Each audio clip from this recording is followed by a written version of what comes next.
warahmatullahi wabarakatuh. Hai semua, apa kabar? Semoga baik-baik aja ya. Walaupun ini masih masa pandemi dan PPKM masih berlanjut, semoga kalian selalu sehat walafiat dimanapun dan kapanpun. Dan jangan lupa untuk taati protokol kesehatan ya teman-teman, agar tetap saling menjaga antara aku, kamu, dan kita semua. Pepatah mengatakan, tak kenal maka kenalan dulu yuk. Kenalin, aku Fadila Winda Prastika dari Universitas PGRI Semarang. Di sini aku akan cerita tentang sejarah dan beberapa cerita mengenai penampakan makhluk halus yang ada di bangunan Lawang Sewu ini. Pasti orang Jawa udah gak asing lagi nih sama wisata yang berada di pusat kota Semarang ini. Wisata yang penuh kenangan beserta jajarannya, asik. Nah, di balik keindahan dan estetiknya bangunan Lawang Sewu, banyak sekali cerita horor alias mistis nih guys. Wah, bener nggak ya? Oke guys, seperti yang kita tahu, Lawang Sewu salah satu ikon kota Semarang yang memiliki nilai sangat indah dan budaya tersendiri. Yang paling menarik dari bangunan yang dibangun di tahun 1900-an, selain keindahan dan sejarahnya, yaitu pengalaman mistis dari pengunjungnya. Wisata Lawang Sewu juga dianggap sebagai wisata yang paling angker se-Asia. Weh, ngeri juga ya.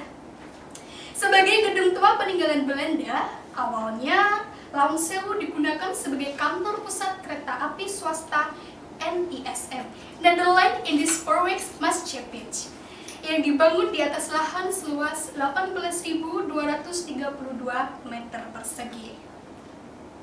Arsitektur bangunannya dirancang seorang arsitek dari Amsterdam, yaitu Profesor Jacob F. Klinkhamer dan B.J. Ouwendijk. Dibangun pada tanggal 27 Februari 1904 hingga 1 Juli 1907. Jumlah pintu di bangunan ini sangat banyak. Nama Lawang Sewu diambil dari bahasa Jawa, lawang yang artinya pintu dan sewu yang artinya 1000. Sehingga Lawang Sewu berarti 1000 pintu. Padahal, jika dihitung, gedung Lawang Sewu tidak benar-benar memiliki 1000 pintu, namun hanya memiliki 928 pintu aja loh guys. Di dalam gedung Lawang Sewu, pengunjung bisa belajar tentang sejarah penyerangan Belanda dan Jepang terhadap Indonesia. Sehingga gak asing lagi kalau di dalamnya banyak ornamen kuno yang membawa kita seakan-akan masuk dalam dunia penjajahan. Sejatinya, Lawang Sewu merupakan museum kereta api. Di tempat ini, pengunjung bisa belajar tentang pembuatan kereta api dari awal hingga akhir, sejarah tentang kereta api, bahkan ada miniatur-miniatur lokomotif. Selain itu, Lawang Sewu juga memiliki ornamen kaca patri di mana bercerita tentang keindahan Jawa. Ornamen lainnya yaitu tembikar pada bidang lengkung di atas balkon, ada juga kubah kecil dan menara kecil. Bangunan ini sebagai saksi pertempuran 5 hari di Semarang pada tahun 1945. Dan setelah merdeka, Lawang Sewu menjadi pusat perkantoran militer dan kini menjadi salah satu destinasi wisata di kota Semarang. Dan konon katanya, setiap wilayah terdapat makhluk halus bermacam-macam. Banyak sekali sisi kelam di balik indahnya bangunan tua itu. Namun, walaupun terlihat megah, gedung itu menyimpan kisah seramnya sendiri, terutama pada bagian ruang bawah tanahnya. Ruang bawah tanah itulah yang membuat Lawang Sewu menjadi salah satu tempat terangker di dunia. Ada apa sih di balik ruang bawah tanahnya itu? Yuk, simak terus ceritanya ya. Ruang bawah tanah Lawang Sewu awalnya dibangun pada masa pemerintah kolonial Belanda. Bangunan tersebut diperuntukkan sebagai saluran pembuangan air.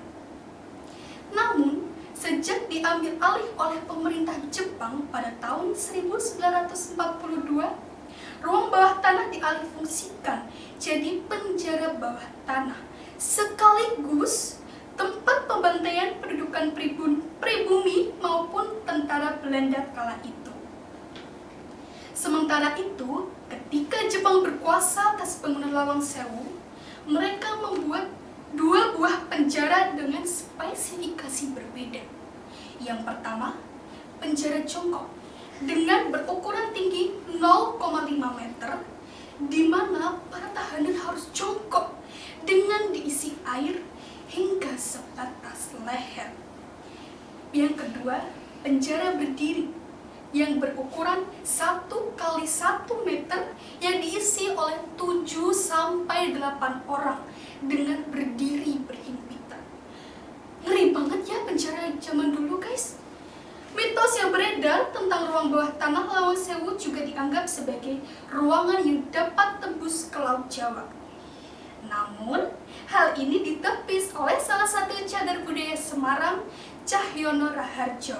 Hal tersebut merupakan salah tafsir orang-orang yang sudah menyebar luas. Menurutnya, ruangan bawah tanah Lawang Sewu merupakan basement yang diusung oleh arsitek tempo dulu. Oke guys, itu dulu ya pembicaraan kita tentang Lawang Sewu yang indah sekali. Namun, juga ada unsur angkernya. Semoga apa yang aku sampaikan bisa menambah wawasan kalian terhadap wisata Lawang Sewu. Pergi ke kota, lihat ponakan. Mulus jalannya sudah diaspal. Sebenarnya susah untuk disampaikan. Untuk ucapkan selamat tinggal.